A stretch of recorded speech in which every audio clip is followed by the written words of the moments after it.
how would you summarize your season? Some good, some bad. It started okay. Well, actually didn't. Like I got some decent results at the start of the year, but it never felt really comfortable. And then there was that transition period when I started working on some new stuff. So struggled a bit in like this springtime, sort of players, match play masters. But then after that, it actually got pretty good. You know, the win in Charlotte was nice. It's. I guess I didn't feel like my game was very consistent at the start of the year. In the middle of the year, it's certainly a little more consistent than it has been, which is good. Still feel like I have a few things to work on, but overall, I feel like it's certainly been a work in progress from April onwards, but I think it's been going in the right direction. You're one of the few guys who's won majors, players, WGCs, FedEx Cups. I'm curious, where among the players do you feel like the FedEx Cup ranks in that sort of continuum?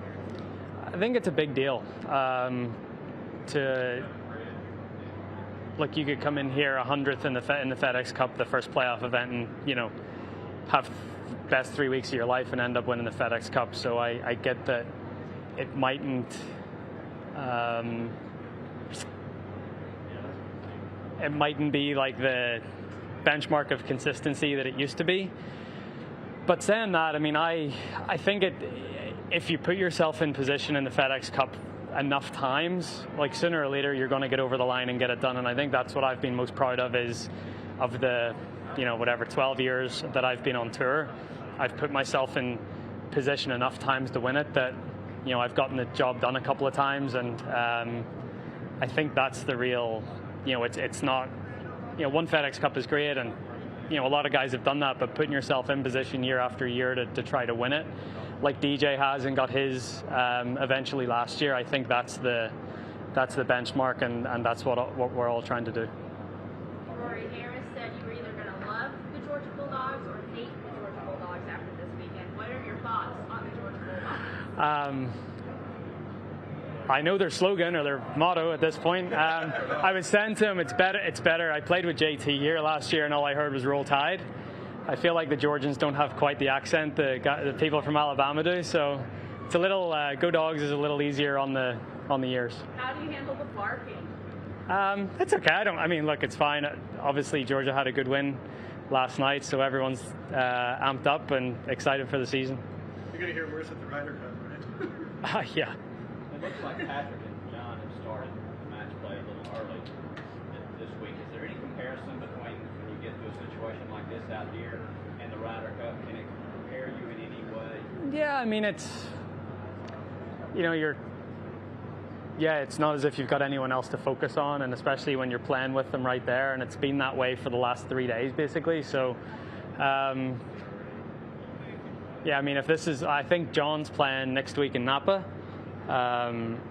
So I was going to say, if it's both their last competitive start before the Ryder Cup, at least they're getting used to the way it's going to be. But it's compelling viewing. It's going to be really interesting these last few holes. What was the first time you saw John and kind of resonated that he's a special player?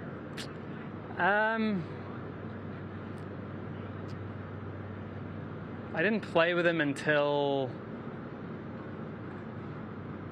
Irish Open 2017, first 2 days. Portstewart was the first time I think I played with him, and I didn't really know much about him until when he won Torrey Pines. He held that putt on the last green. I don't think I'd ever heard of him before that, so I was like, oh, this guy seems pretty good. He'll be a good Ryder Cup player in the future. So that was the first time, and then what's it been, 4 years since then, and he's just went up the levels. Well, I guess because it goes off of the Phil thing, where when John was still in college, Phil predicted he'd be a top 5 player or whatever it was. Can you see that as a player, as someone who's there? Can you see it as someone else? No, because first time I played with Jordan Spieth was first 2 days at Valero San Antonio in 2013, and he didn't play well and he missed the cut, and I said to whoever it was, I said, I don't know what the big deal is about this guy. And then Jordan ends up going and nearly winning every major in 2015. So it's hard to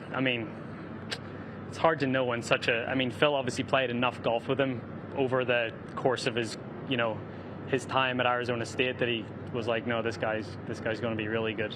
I just had two rounds of, not so stellar play by Jordan to go off, and I made a pretty bad assumption.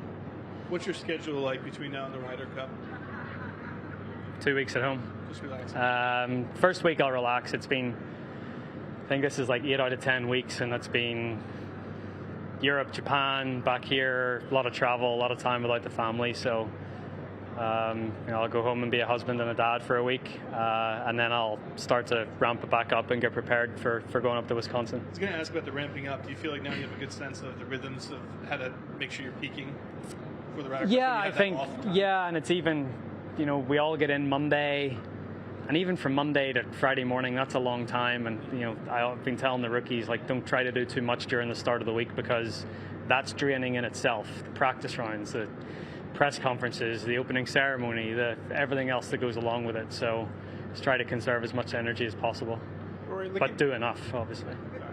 Looking ahead to the Ryder Cup, at present, 8 of the top 10 in the world are American, 10 of the top 14 likely going to be on that Ryder Cup team for the United States. So on paper, they look to be the favorite. That being said, as one of the leaders in the European team room, what do you feel like the attitude or the feeling should be in that room against the Americans? I think all you need to do is look at the Solheim Cup this week to look at the favourites on paper versus, I don't know how this afternoon went, but Europe got off to a pretty good start, and I don't even know how they one girl in the top 20 in the world maybe. So it doesn't look on paper is just that, it's on paper. We've been underdogs enough in these things over the last few years to know that doesn't really matter.